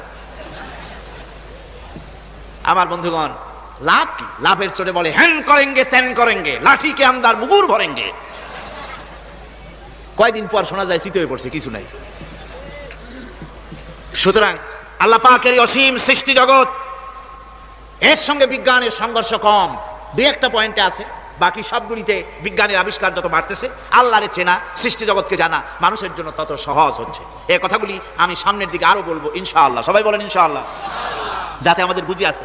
আর রহমান আল্লামাল কোরআন, কোরআন শিখিয়েছেন আমাদেরকে রহমান, এমন নিয়ামত দিয়েছেন যার মধ্যে সব আছে। মানুষ সৃষ্টির ব্যাপারে, মানব সৃষ্টির ব্যাপারে নির্ভুল তথ্য যদি পেতে হয়, তাহলে কার কাছে যাব? জোরে কোন? আল্লাহর কাছে যেতে হবে। আর আল্লাহর কাছে না যাইয়া মানব সৃষ্টির রহস্য যদি জানতে যাই ডারউইনের কাছে, তাহলে আপনার মামু হবে সুন্দরবনের বান্দরেরা। ঠিক কিনা? বান্দরেরা হবে মামু, শিম্পাঞ্জি ওরাং ওটাং হবে আপনার নানা আর দাদা। তার কারণ ডারউইন সাহেব বলেছেন মানুষ এর পূর্বপুরুষ হলো বাঁদর, শিম্পাঞ্জি, ওরাং ওটাং। এটা হলো তার থিওরি অফ ইভলিউশন। এই বিবর্তনবাদের থিওরি পেশ করতে গিয়ে তিনি বলেছেন মানুষ হলো বান্দরের জাত। আরে বেটা, তুই বান্দরের জাত। নিজের লেজ কাটিয়া সকলের লেজ কাটা আরম্ভ করতে যাচ্ছে। কি পাগলের পাগল, মানুষ হয়েছে বান্দরের জাত। আশ্চর্য কথা। কেমনি কইলে? তো বললো যে শিম্পাঞ্জি দেখছে, তো সে শিম্পাঞ্জি দেখে তার মনে হয়েছে যে মানুষ ওরকমই তো দেখা যায়, তো মানুষ বুঝি বান্দর থেকেই আসছে। আমি বলি পৃথিবীতে এমন পাগল আমি কোনোদিন দেখিও নাই, শুনিও নাই যে কোনো পাগল পাবদা মাছ দেখে বলেছে যে এটা হচ্ছে বোয়াল মাছের পূর্বপুরুষ। টাকি মাছ দেখে কোনো ছাগলেও বলেছে আজ পর্যন্ত যেটা হলো শোল মাছের পূর্বপুরুষ। পুঁটি খাইতে খাইতে আস্তে আস্তে বিরাট শোলে পরিণত হয়ে গেছে, কোনো পাগলেও বলেনি। আচ্ছা, মেনে নিলাম ডারউইন সাহেবের থিওরি, মেনে নিলাম এক সেকেন্ডের জন্য যে বান্দর থেকেই মানুষ হয়েছে। এখনো তো বানর প্রজাতি আছে না, শেষ হয়ে গেছে? আছে কিনা? তাহলে সুন্দরবনে যান, যে দেখুন কোন বাঁদর কি এ পর্যন্ত দেখা গেছে যে কোমর পর্যন্ত মাংসের মতো হয়ে গেছে, আর একটু দুধ আর পনির আর একটু এই শুটকি মাছ, লোট্টা ফিশ খাওয়াইলে আর কদিনের মধ্যে এই বান্দরটা মানুষ হয়ে যাবে? হয়েছে এরকম? বাঁদরের 12 আনা মানুষ হয়ে গেছে, 14 আনা মানুষ হয়ে গেছে, আর অল্প একটু বাকি। এরকম দেখা গেছে কোথাও? দেখা যায়নি। এগুলি পাগলামি কথা, পাগলামি কথা। মানুষ বানর থেকে আসেনি, মানুষ ওরাং ওটাং থেকে আসেনি, মানুষ শিম্পাঞ্জি থেকে আসেনি। মানুষ এসছে কোত্থেকে? এটা জানতে হলে এই নির্ভুল তথ্য জানার জন্য আসতে হবে কোরআনের কাছে। কার কাছে? আল্লাহ রাব্বুল আলামিন তার হাবিবের মুখ থেকে মানব সৃষ্টি রহস্য তিনি উদ্ঘাটন করে দিয়েছেন। তিনি বলেছেন, দুনিয়াবাসীকে শুনিয়েছেন, ফালয়ানজুরিল ইনসানু মিম্মা খুলিক খুলিকা মিম্মা ইন দাফিকিন ইয়াখরুজু মিন বাইনিস সুলবি ওয়াত তারাইব। আল্লাহ পাক বলেন, মানুষ কি তার সৃষ্টি রহস্য দেখে না? কেমনে তাকে আমি সৃষ্টি করেছি? মায়ের বক্ষ পিঞ্জর থেকে, বাপের পৃষ্ঠ থেকে সবেগে নির্গত এক ফোঁটা নাপাক পানি দিয়ে আমি আল্লাহ মানুষকে সৃষ্টি করেছি। বান্দর থেকে নয়, ওরাংওটান থেকে নয়, সিম্পাজি থেকে নয়, মানুষের অরিজিন মানুষ আদম থেকে তোমরা জন্মগ্রহণ করেছো, আদম এসেছে মাটি থেকে, তোমরা এসেছো আদম থেকে। সুবহানাল্লাহি ওয়া বিহামদিহি। এটাই হলো মানব সৃষ্টির রহস্যের কথা আল্লাহ পাক বলে দিয়েছেন। অন্যত্র আল্লাহ বলেন ইন্না খালাকনাকুম মিন তুরাবিন সুম্মা মিন নুতফাতিন সুম্মা মিন আলাকাতিন সুম্মা মিন মুদগাহ। নিষ্প্রাণ মাটি থেকে তোমার উৎপত্তি হয়েছে, আর এই নিষ্প্রাণ মাটি দিয়ে তোমাকে তৈরি করা হয়েছে। এগুলি মাতৃগর্ভের ভিতরে গিয়া নাপাক পানি ফোটা জমাট রক্ত হয়েছে, গোশত হয়েছে, তারপরে মানুষের আকৃতি দিয়েছি, আর এরপরে বাচ্চার আকারে মায়ের পেট থেকে আমি আল্লাহ মানুষ করে তোমাকে বের করেছি। সুতরাং মানব সৃষ্টির রহস্যের কথা বিজ্ঞানের সাথে যেটা সাংঘর্ষিক হবে কোরআনের সাথে, আমরা সেটা মানতে পারি না। আমাদেরকে মানতে হবে মূল জ্ঞানের কিতাবটা। মূল জ্ঞানের কিতাব কোনটা? জোরে কন্ত কোনটা? কোরআন। এখানে সব কথা আল্লামাল কোরআন। কোরআন শিখিয়ে মানুষকে আল্লাহ পাক সবচাইতে বড় দয়া করেছেন, এর থেকে বড় দয়ার হয় না। কোরআন শিখিয়েছেন আমাদের, যার মধ্যে সমস্ত তথ্যের কথা আল্লাহ পাক বলেছেন। The universe and doctor Einstein বইয়ের ভিতরে লেখা হয়েছে যে একদিন এমন হবে যখন ধীরে ধীরে সূর্য তার আলো হারিয়ে ফেলবে, চন্দ্র নিষ্প্রভ হয়ে যাবে, আর পৃথিবী আস্তে আস্তে তার গতি হারিয়ে ফেলবে। একথা আজকের বিজ্ঞানীরা অথবা আজ থেকে কয়েক বছর আগের বিজ্ঞানীরা একথা বলছেন। কিন্তু রাসূল করিম সাল্লাল্লাহু আলাইহি ওয়াসাল্লামের মুখ থেকে আজ থেকে 1400 বছর আগে, যিনি বিজ্ঞানাগারে মোটেও পড়াশোনা করেননি, লিখতে জানেন না, পড়তে জানেন না, সই করতে জানেন না, বিজ্ঞান আজ যে কথা বলছে সেই কথা 1400 বছর 1500 বছর আগে রাসূল করিমের মুখ থেকে আল্লাহ পাক বলছেন। কোরআনে কারীম বলছে ইয়াসআলু আইয়ানা ইয়াউমুল কিয়ামা ফাইদা বারিকাল বাসারু ওয়া খাসাফাল কামারু ওয়া জুমিআশ শামসু ওয়াল কামার। এই রাসূলের কাছে জিজ্ঞাসা করে কিয়ামত কবে হবে? আল্লাহ পাক বলেন বলে দিন যেদিন চন্দ্র তার আলো হারিয়ে ফেলবে, যেদিন সূর্য তার আলো হারিয়ে ফেলবে, আর চন্দ্র আর সূর্য সব একাকার হয়ে যাবে। আজ ওরা বলছে চাঁদে আলো থাকবে না, সূর্য আগের থেকে তার উত্তাপ এবং আলো স্তমিত হতেছে, এবং হতে হতে এমন এক পর্যায়ে আসবে যখন সূর্য আলো হারিয়ে ফেলবে। বিজ্ঞানীরা গত 4-5 বছর আগে এই বক্তব্য রেখেছেন, কিন্তু 1400 বছর আগে বিজ্ঞানের লালনাগারে লেখাপড়া না করে হুজুরের মুখ থেকে আল্লাহ কথা বলে দিয়েছেন। তাহলে বিজ্ঞানের আসল কিতাব কোনটা? জোরে বলেন কোনটা? আল্লাহ পাক আরো বলেন ইজা শামসু কুবিরাত ওয়া ইযান নুজুমুন কাদারাত ওয়া ইযাল জিবালু সুয়্যিরাত। তারকাগুলি, সূর্যের আলো থাকবে না, নক্ষত্রগুলো স্থানচ্যুত হয়ে যাবে, কক্ষচ্যুত হয়ে যাবে, পাহাড়গুলিকে পরিচালিত করে দেওয়া হবে, কিছুই থাকবে না, সব শেষ হয়ে যাবে। বিজ্ঞানীরা আজ বলতেছে যে সব শেষ হয়ে যাবে, কিছুই থাকবে না, সব শেষ হবে। বিজ্ঞানীরা বলতেছেন, কোরআন অনেক আগে বলেছে কুল্লু মান আলাইহা ফান ওয়া ইয়াবকা ওয়াজহু রাব্বিকা যুল জালালি ওয়াল ইকরাম। সব শেষ হয়ে যাবে, বিশ্বে যা কিছু আছে সব লয় হবে, ক্ষয় হবে, ধ্বংস হবে, কিচ্ছু থাকবে না, থাকবেন শুধু আল্লাহ সুবহানাহু ওয়া তাআলা। সুবহানাল্লাহি ওয়া বিহামদিহি। কোরআনে কারীম একথা বহু আগে আমাদেরকে জানিয়ে দিয়েছে। সুতরাং আসল জ্ঞানের কিতাবটাই হচ্ছে কোরআনে কারীম। এই কোরআনের কাছে আমরা যত যেতে পারবো, যত কোরআন বুঝতে পারবো, ততই আমাদের জন্য আমরা সমৃদ্ধ হতে পারবো, আমাদের উপর আল্লাহর রহমত আসবে, আমরা সমাজ চালাতে পারবো, আমরা দেশ চালাতে পারবো, আমরা দুনিয়ায় শান্তি পাবো, আমরা আখিরাতেও মুক্তি লাভ করতে পারবো। কোরআনে কারীম সমস্ত বিজ্ঞানের উৎস, দর্শনের উৎস। এইটা না জানলে কিছুই জানা হয় না, এটা জানা হলে সব জানা হয়। পণ্ডিত আপনার ডক্টর শহীদুল্লাহ, আল্লাহ জান্নাত নসিব করুন, সবাই বলুন আমিন। তিনি বলতেন, বড় বড় সেমিনারে গিয়ে বলতেন তিনি, যে আপনারা যারা বক্তব্য রাখতে এসেছেন, জনগণকে বলছি না, যারা বক্তব্য রাখতে এসেছেন, MA পাস করেছেন, ডিগ্রি করেছেন, PhD করেছেন, FRCS করেছেন, বহু কিছু ডিগ্রি আপনারা লাভ করেছেন, নামের আগে 6 হাত লম্বা ডিগ্রি আপনারা লাগাইছেন, আপনারা পণ্ডিত ঠিকই, কিন্তু এই কোরআন শরীফের জ্ঞান যদি আপনাদের না থাকে, আপনারা পণ্ডিত, তবে আপনারা মূর্খ পণ্ডিত। কি পণ্ডিত? কি পণ্ডিত? পণ্ডিত। ওরা বলে যে মৌলবীরা জানে কি, মৌলবীরা জানে কি? আরে ভাই, মৌলবীদের কাছে তো আসল জ্ঞান আছে। সুবহানাল্লাহি ওয়া বিহামদিহি। এখানে সবটা আছে। আপনারা এখানে আসেন, এটা বিশ্বাস করলে আপনি সবটা পেয়ে যাবেন। কোরআন বিশ্বাস করতে পারলে, কোরআন জানতে পারলে আপনি সব জানবেন। কোরআনে কারীমের মধ্যে আল্লাহ পাক কত কথা বলেছেন, এর মধ্যে আছে আল্লাহ পাক বলেছেন আফালা ইয়ানজুরুনা ইলাল ইবিলি কাইফা খুলিকাত। এই যে আমি উটগুলারে বানাইছি, কেমনে বানাইলাম তোমরা কি দেখছো? উট কেমনে বানিয়েছি? মুফাসসিরিনে কেরাম এর উপরে অনেক আলোচনা করেছেন। তারা বলেছেন যে উট মরুভূমির জাহাজ, তারপরে উটের পিঠে একটা চুট আছে, কোন কোন উটের পিঠে 2টা চুট আছে, মাঝখানে বসে একটারে হেলান দিয়ে আর একটা ধরে বসা যায়। আমি দেখছি 2টা চুটওয়ালা উট, আফ্রিকান উট আমি দেখেছি, যে চুট সুবহানাল্লাহ দেখলে অবাক হয়ে যেতে হয় যে আল্লাহর কি কুদরত।